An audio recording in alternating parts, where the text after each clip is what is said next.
David Archuleta on escaping shadow of American Idol and making up for lost time.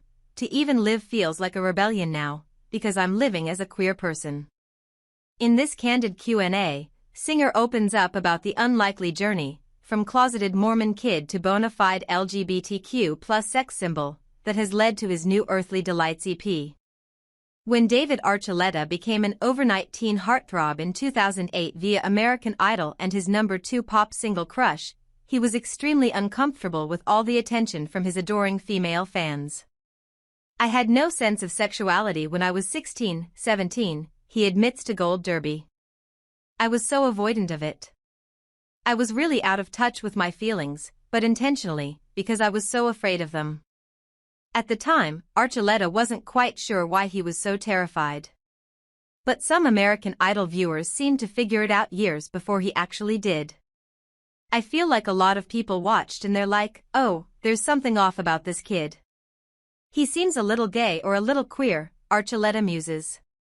"A lot of people saw, I think, the internal struggle of, okay, this kid is clearly struggling with something, and I think a lot of people could relate to it. But for me, I was in denial. I was just trying to be a good Mormon boy." Archuleta eventually came out as queer in 2021, after years of trying to come to terms with his sexuality and, like many closeted LDS kids, even seriously contemplating suicide, and he then left Church of Latter-day Saints, in which he'd been raised his entire life. And now, he's finally embracing his sensuality and heartthrob status, as evidenced by the thirst-trapping cover art for Earthly Delights, his first collection of new music in more than 5 years.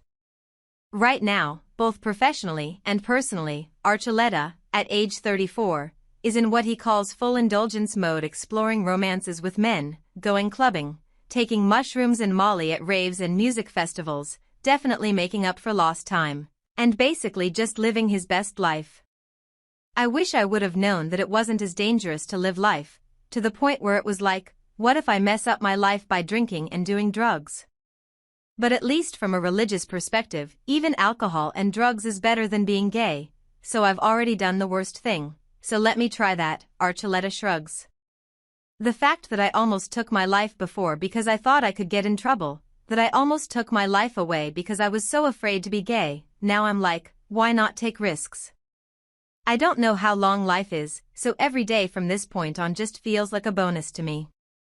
I just want to live it to the fullest and experience it and feel a little rebellious. To even live feels like a rebellion now, because I'm living as a queer person. But in that rebellion, you find strength, you find confidence in yourself to be more comfortable in your own skin. You were a heartthrob on American Idol, but obviously in a very different way. Does it surprise you that since you started having what people call your glow-up, there have been all these thirsty articles about you in Queerty and Out, even when you just post a simple shirtless workout pic on Instagram? I appreciate that they feel even a desire to talk about me. I wish it was more interesting, maybe.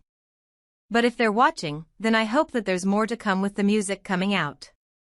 That's the stuff that I get more excited about sharing. People used to talk about me being a teenage heartthrob when I was younger, but I was so out of touch with my sexuality back then that I really didn't have any sexy charisma, flirty charisma, any charisma, period. Because I was so avoidant of it. I was really out of touch with my feelings, but intentionally, because I was so afraid of them. Basically, I had no sense of sexuality when I was 16, 17. I'm sure there were boys who liked you too, but your fanbase was mostly young girls then. Do you look back on that now and go, oh, maybe one of the reasons why that didn't sit so well with me or that it made me feel awkward was because girls weren't my thing?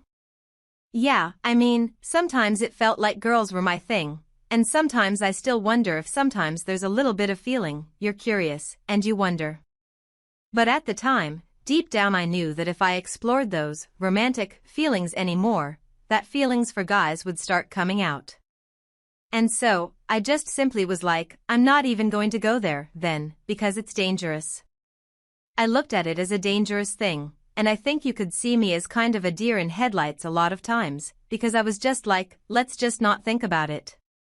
I was like, I don't know what I'm doing to attract female attention, because if anything, I don't want this attention. Maybe that was the endearing part of my appeal, because usually people are like, oh yeah, bring it on. And I was so uncomfortable with it.